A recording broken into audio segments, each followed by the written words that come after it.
السلام عليكم ورحمة الله وبركاته. عرض سيرفايفر سيريس الأسطوري، أحسن عرض قفلوا بيه السنة مع عودة اتنين من أساطير المصارعة، راندي أورتن وسي ام بانك. ويلا بينا أحكي لكم على اللي حصل في العرض.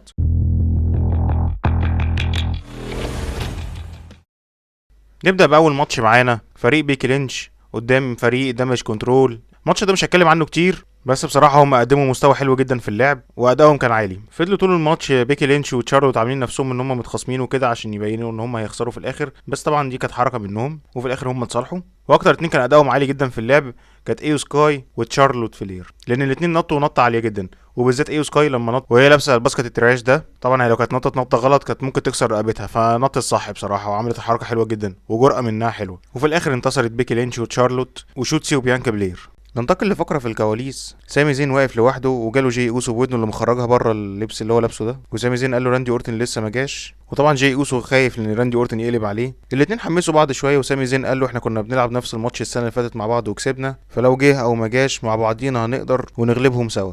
بعد كده ننتقل لماتش زاميز قدام جونسر على حزام الانتر كونتيننتال تشامبيون. زاميز هنا في الماتش ده وراك مستواه الحقيقي. زاميز فعلا يعني هو من زمان جدا في الاتحاد، فهو موهبه تقيله جدا وبيعرف ازاي يلعب مع ايه مصارع وبيعرف يعمل كل الحركات. وكمان زاميز مصارع جراند سلام مرتين، فكمان هو قيمته كبيره جدا مع الاتحاد. قدر يخرج لك ماتش كويس جدا حتى في الماتش قدام جونسر اللي مسيطر على الحزام بقاله اكتر من سنه اهو. زاميز لعب على رجل جونسر عشان يحاول يضعف حركته شويه، وكان بيعرف حلو قوي يتفادى ضربات جونسر لحد ما جونسر عرف يقفشه وعمل له الفينش بتاعه اللي هو الباور بومب، وجونسر ثبته، لكن زاميز فك العد وده شعل الجمهور جامد، وكله ظن ان خلاص زاميز هو اللي هيكسب وهياخد الحزام. علم من تشجيع جمهور جامد، وهتلاقوا حتى كمان كله واقف على رجله مستنيين اللحظه اللي يكسب فيها زاميز. وان زاميز كمان عمل حركه، استغل ان الحكم مشغول ومش باصص له، قام مدي حركه تحت الحزام لجونسر وعمل له الفينش. وبعد ما ثبته جونسر فك التثبيته وقام ضرب زاميز وعمل عليه حركه بادي سبلاش وعمل له حركه استسلام اسمها بوستن كراب، وزاميز استسلم وجونسر مازال محتفظ بالحزام بتاعه.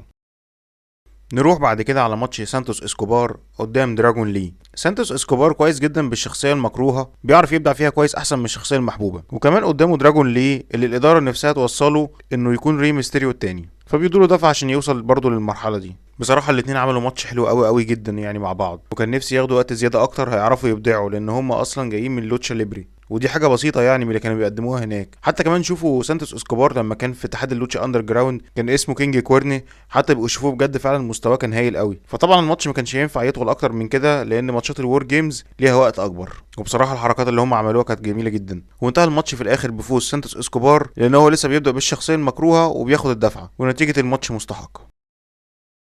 ونيجي بعد كده الماتش ريا ريبلي قدام زوي ستارك على حزام الورلد ويمنز تشامبيون. الماتش ده نتيجته محروقه، بس انا كل تعليقي عليه ان هي زوي ستارك محتاجه تاخد دفعه هي كمان لان مستواها عالي جدا، وانتهى الماتش بفوز ريا ريبلي.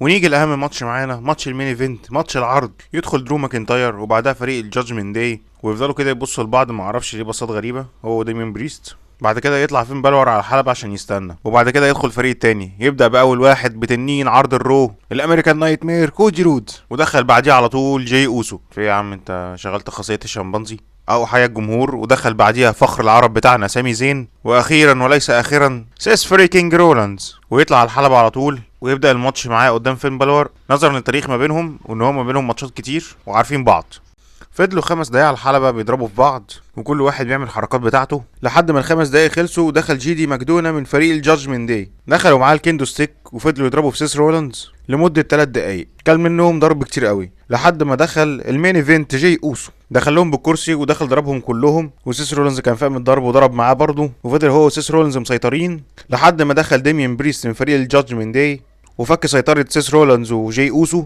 ولما بيكون عدد الفريق اكتر من التاني العدد الاكتر هو اللي بيسيطر، فساعتها فريق الجادجمنت داي على الحلبة بقوا 3 والفريق التاني بقوا 2 بس، لحد ما دخل لهم وفك سيطرة برضه فخر العرب بتاعنا سامي زين. واوعى بقى تشجيع الجمهور والهيصة اللي حصلت، وسامي زين كمان عمل اداء حلو جدا على الحلبة وسيطر عليهم كلهم، حتى جاب عصاية حديد من فوق على القفص وضرب فيهم كلهم لحد ما دخل درو ماكنتاير ضرب سيس رولانز وضرب سامي زين، وراح واقف قدام جاي اوسو اللي هو بقى تعالى لي يا حلو انت السبب بقى ان انا اخش الماتش ده. وجي اوسو فضل ياكل في ضرب من درو ماكنتاير لحد ما خرج التنين المجنح بتاعنا كودي رودز.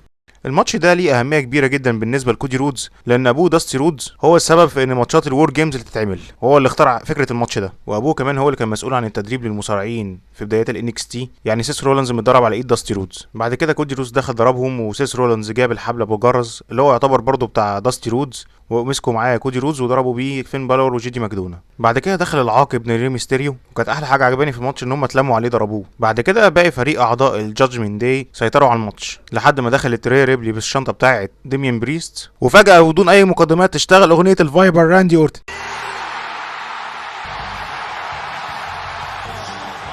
الطعابة والحلاوة دي أقسم بالله. ودخل الفايبر راندي اورتن، مسك دومينيك ميستيريو ضربه، وضرب جيدي ماكدونا، وجه على فين بره عمل له حركه الدي دي تي. طبعا كانت في اخبار واشاعات طالعه ان هو راندي اورتن مش هيقدر يعمل ار كي او تاني بسبب العمليه اللي عملها في ظهره، والواحد كان خايف من كده، بس راندي اورتن ولا كان فارق معاه ولا اي حاجه، وعمل واشتغل عادي خالص، وخلاص بيعمل الحركه بتاعته انه هيعمل ار كي او لديمون بريست. فجاه لف الجي اوسو اللي هو عايز يقول له انت فاكرني ناسيك يالا، ده الاصابه جات لي بعد اخر ماتش لعبته قدامك انت واخوك جيمي اوسو. بعد كده جي اوسو يلحق راندي اورتن من ديمون بريست بالسوبر كيك، وراندي اورتن يعمل ار كي او على دومينيك ميستيريو، ويعمل احلى ار كي او على جيدي ماكدونا وهو بيقع من فوق القفص.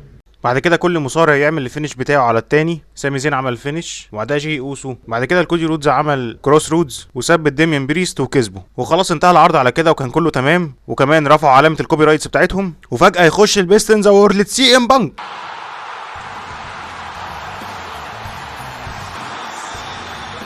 بعد غياب 10 سنين، رجع تاني دبليو دبليو اي. حاجه ما كانتش متوقعه على البال بعد اخر ماتش، وكانت خلاص الدنيا ماشيه عادي والجمهور كله اتفاجئ. وشوف بقى صريخ الجمهور بعدها، وكانت مفاجاه كبيره بالنسبه للجماهير وبالنسبه للمصارعين برضه، ان هم ما كانوش يعرفوا ان سي ام بانك موجود معاهم، وشكل سي ام بانك كان داخل على مشامه برضه. فبرافو عليك تريبل اتش، عرفت تعملها حلو يعني. بس للاسف بعد العرض ده وبعد ما اتقفل الكاميرات، سيس رولينز فضل يشتم فيه وكان عايز يروح يضربه، وقاموا له المعلقين مايكل كول وكوري جريفز كان بيحوشوا فيه، وده مش من الطبيعي يعني. الموضوع ده وراه حاجه وهكلمكم عليه في فيديو تاني بعد ده، لان حتى كمان درو ماكنتاير كان خارج غضبان جدا. وبكده اكون خلصت معاكم عرض سرفايفر سيريس اللي كان جامد جدا. ما تنسوش بقى اللايك والشير والسبسكرايب وتفعلوا زر الجرس، وانا هنا اكون خلصت. سلام عليكم.